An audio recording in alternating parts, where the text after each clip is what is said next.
There is a quiet wish many carry without ever giving it a name. A longing that doesn't shout, doesn't demand, doesn't even ask. It simply waits. It lives in the pause after a message goes unanswered. In the glance held a second too long, hoping someone notices. In the subtle ache of wanting to matter without having to explain why. To be chosen, without persuasion, without performance, without proof. To be seen in stillness, not effort. This desire often hides beneath independence, beneath strength, beneath silence. It is not weakness. It is human. And yet, when it remains unspoken, it quietly shapes relationships, decisions, and self-worth. It influences who stays quiet, who overgives, who waits longer than they should. This is not a story about needing others. It is a reflection on why being chosen feels like safety, and why asking for it feels so hard. Chapter 1. The quiet longing. Some desires never announce themselves. They do not arrive with urgency or words. They settle quietly, becoming part of the emotional background, felt more than understood. The desire to be chosen often lives this way. It appears in moments that seem ordinary on the surface. A pause before sending a message, hoping the other person reaches out first. A careful silence, waiting to see if someone notices the absence. A soft disappointment quickly folded away, because naming it feels too exposed. This longing rarely identifies itself as need. Instead, it disguises itself as patience, as independence, as emotional self-control. Many who carry it appear composed, even self-sufficient. They do not ask for reassurance. They do not demand attention. They learn, over time, that wanting too much risks being seen as fragile or worse, replaceable. So the wanting becomes quiet. In relationships, this silence can look like flexibility, letting others decide, waiting to be invited rather than inviting, hoping that if someone truly cares, they will notice without being told. Being chosen without asking becomes a test of worth, unspoken, but deeply felt. There is often confusion here. A belief that if the desire is genuine, it should be obvious to others. That love, interest, or care should arrive unprompted. When it does not, the disappointment turns inward, interpreted as personal inadequacy rather than unmet need. This longing is not dramatic. It does not break things suddenly. It erodes gently, shaping expectations and emotional posture.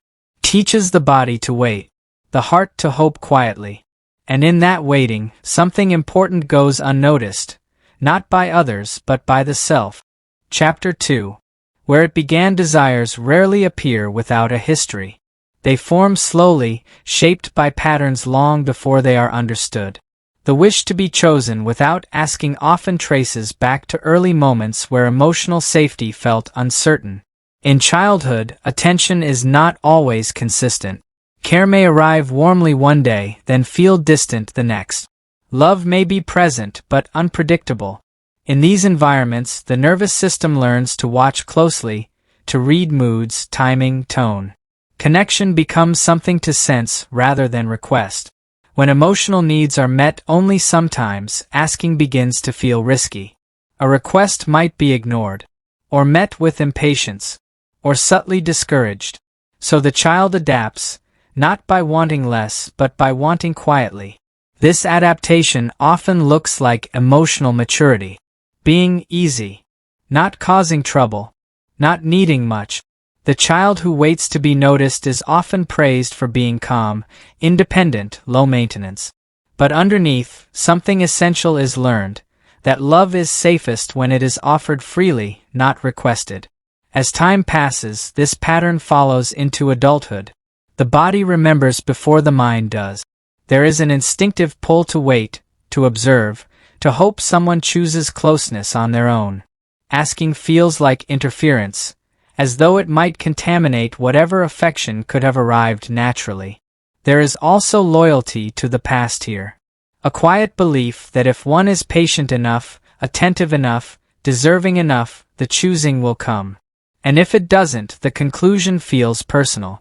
These origins are not about blame. They are about survival. The desire to be chosen without asking once protected the heart from rejection. It taught silence as safety. But what protected once can later become invisible, still guiding behavior long after the original danger has passed. Chapter 3. The psychology of selection. Being chosen does something subtle to the human nervous system. It signals safety without negotiation, belonging without effort, acceptance that arrives before explanation. Psychologically, this response is not romantic fantasy. It is biology shaped by experience. The brain is wired to monitor social inclusion because, for most of human history, belonging meant survival. To be selected by another was to be protected, prioritized, kept close.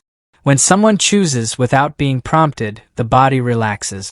There is no need to perform, justify, or compete. The amygdala quiets. The nervous system interprets the moment as proof. I matter without asking. Attachment research reflects this pattern. Secure connection forms when care is responsive but not conditional. When attention arrives without being chased. For those whose early bonds were inconsistent, this unprompted choosing becomes especially powerful. It feels like resolution, like something unfinished finally completing itself. This is why waiting can feel safer than asking. Asking introduces uncertainty. It opens the possibility of refusal, delay, or half answers. But being chosen spontaneously feels clean. Undeniable. It removes doubt. Yet the mind often confuses emotional safety with emotional certainty. The relief of being chosen becomes proof of worth, rather than a moment of connection. And when it does not happen, the absence is interpreted as rejection, even when no request was made. There is also a quiet hierarchy at play. Being chosen without asking can feel like winning without competing, like being special enough to be noticed first. This belief is rarely conscious, but it shapes expectation. The psychology here is not about ego. It is about regulation. The body seeks experiences that calm it. And for some, being chosen effortlessly feels like the only version of closeness that does not hurt. But this reliance carries weight. When selection becomes the measure of safety, silence becomes loaded with meaning. Waiting becomes interpretation. And connection becomes something that must happen naturally, or not at all. Chapter 4.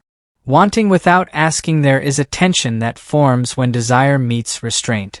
The wanting does not disappear. It simply turns inward. For those who hope to be chosen without asking, desire often feels dangerous once spoken. Not because it is excessive, but because it reveals vulnerability without guarantee. To ask is to admit that something is missing, and that admission can feel like a loss of control. Silence becomes a strategy. If nothing is requested, nothing can be denied. If no need is named, no one can fail to meet it. This logic does not feel strategic. It feels protective. There is often a quiet pride here. A belief in self-sufficiency. In not imposing. In allowing others complete freedom to choose. But beneath this restraint, the body remains alert, watching, waiting, interpreting every gesture for meaning. When someone does choose, the relief is disproportionate. The nervous system exhales. But when they do not, the pain is equally magnified. Because the desire had no voice, the disappointment has no resolution. This inner conflict creates a double bind. Asking feels like risking rejection. Not asking feels like accepting invisibility. So the individual stays in between, hoping others will intuit what is needed. Over time, this pattern shapes identity. The self becomes the one who waits, who adapts, who accommodates uncertainty. Emotional needs are translated into patience, and longing is disguised as understanding. Yet unspoken desire does not remain neutral. It accumulates. It colors perception. It quietly rewrites stories about self-worth and importance. What begins as protection slowly becomes isolation. Not because others refuse to choose, but because the rules of choosing were never shared. And in this silence, the deepest conflict remains unresolved, the desire to be known and the fear of being seen wanting. Chapter 5. The moment of awareness. Awareness does not arrive as revelation. It comes quietly, almost apologetically, often in repetition. A familiar pattern begins to feel visible. The waiting, the hoping, the subtle disappointment that follows silence. Not dramatic enough to confront, yet persistent enough to notice. This moment is not about blame. It is about recognition, seeing that the ache is not caused by others failing to choose, but by a rule that was never questioned. The belief that being chosen must happen without words to be real. In awareness, the narrative softens. The individual begins to notice how often meaning was assigned without confirmation. How much emotional labor was invested in interpreting small signals. How often worth was measured by initiative taken, or not taken, by someone else. This realization can feel destabilizing. If the desire has been guiding decisions quietly for years, noticing it can feel like stepping out of a familiar role. The role of the one who waits, the one who does not need, the one who hopes silently. There is grief here, not for lost relationships, but for the self that believed wanting less was safer. For the moments when desire could have been spoken but was instead swallowed. Yet awareness also brings relief, because patterns that are seen no longer feel personal, they feel learned. And learned patterns can be held with compassion. This turning point is not about changing behavior. It is about understanding context. The silence was not emptiness. It was hissed, and in naming it internally, something begins to loosen. The longing no longer hides in the dark. It becomes visible, not as weakness but as evidence of connection seeking. Chapter 6. Letting desire exist. There is a subtle art in allowing longing to simply be. Not as a flaw, not as a mistake, not as a measure of inadequacy, but as a part of the human experience. To let desire exist without immediate action is a form of emotional acknowledgement. It is noticing the heartbeat of hope without pressing it into demonstration. It is allowing the self to feel seen, even if the outside world does not reflect it yet. This chapter is about integration. The nervous system begins to relax when desire is observed rather than suppressed. The mind notices patterns without judgment, and the heart accepts its own rhythm. There is no urgency, no strategy, no need for resolution. Desire is reframed, not as neediness, but as a signal of connection. It is proof that the self seeks participation in the social world. It is evidence of vulnerability met with courage. It is recognition that longing, in its quiet way, affirms life. Some may fear that acknowledging desire will magnify pain. Yet often the opposite occurs. When longing is seen, it loses its secret power to haunt. It becomes a gentle presence, a soft companion. A reminder of what matters, not a source of shame. This practice is not about forcing reciprocity. It is about inner permission. To recognize, to feel, to exist. To allow waiting to be a conscious choice rather than a habitual survival instinct. In this space, the individual begins to inhabit themselves fully. Not as someone who waits invisibly, but as someone who notices, knows, and quietly honors their own desire. Chapter 7. Being with the want. There is a stillness in finally sitting with longing. No action, no expectation, no negotiation, only presence. To be with the want is to recognize it as part of the human landscape, not a flaw in the self. In this space, desire can breathe. It is no longer urgent, hidden, or contingent on the choices of others. It exists alongside other emotions. Joy, grief, calm, curiosity, equally valid, equally true.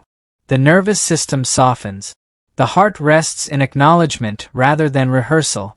Being with the want does not erase the ache of invisibility. It does not promise fulfillment. It does something subtler. It allows safety within the experience itself. It teaches that being chosen is not the sole proof of worth, and that longing, without resolution, is still meaningful. There is poetry here. The desire to be chosen without asking mirrors the way rivers carve valleys silently, persistently. It shapes landscapes without demanding attention. It moves quietly yet profoundly. In learning to inhabit this longing, there is liberation. The body no longer braces against rejection. The mind no longer interprets absence as failure. The self begins to rest in its own gaze, attentive and kind. And in this gentle presence, the longing becomes less a void and more a thread connecting past and present, self and other, hope and acceptance. It does not need to be resolved to be understood. It does not need reciprocation to be true. To be with the want is to witness life in its quietest, most tender form. To honor that humans are drawn to connection. To recognize that even unspoken desire can hold beauty, wisdom,